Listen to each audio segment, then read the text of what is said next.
Yes, bwana, mchezo wa Azam Football Club umeweza kutamatika ambao alikuwa akipepetana dhidi ya TRA, na mchezo huu umeweza kutamatika kwa Azam Football Club kuweza kuibuka na ushindi wa goli 2-1.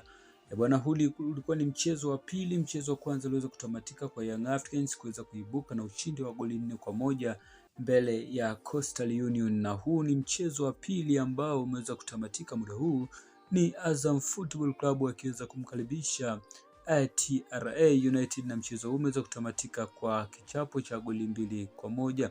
Bwana, msimamo upo kama ifuatavyo. Bwana, nafasi ya 16 ni Coastal Union bwana akiwa na michezo miwili pointi 0.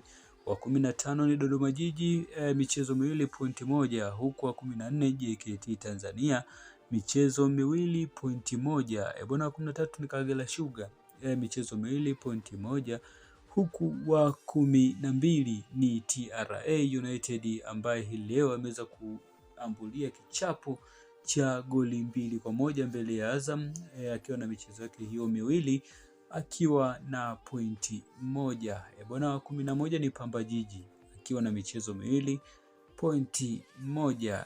Bwana, huku Fountain Gate akishika nafasi ya 10 akiwa na michezo miwili pointi 3.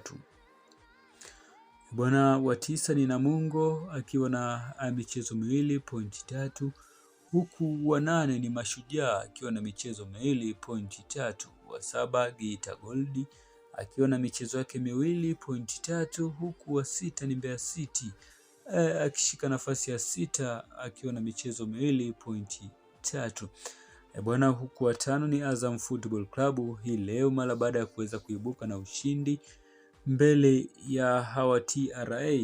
Bwana, anashika nafasi ya 5 akiwa na michezo yake miwili pointi 4, huku wa 4 ni Police Tanzania michezo miwili pointi 4, huku wa 3 ni Singida Black Stars akiwa na michezo miwili pointi 4. Bwana, wa pili ni Mnyama Simba Sports Club akiwa na michezo miwili pointi 6.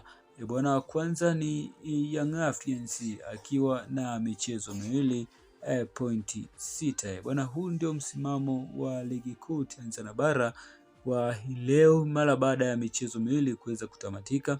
Mchezo wa kwanza ilikuwa ni Young Africans akiweza kumkaribisha Coastal Union, na mchezo huo kutamatika kwa Yanga kuibuka na ushindi wa goli 4-1, na mchezo ambao umeweza kutamatika muda huu ni Azam akiweza kumkaribisha TRA, na mchezo huu umeweza kutamatika kwa Azam Football Club kuweza kuibuka na ushindi wa goli 2-1.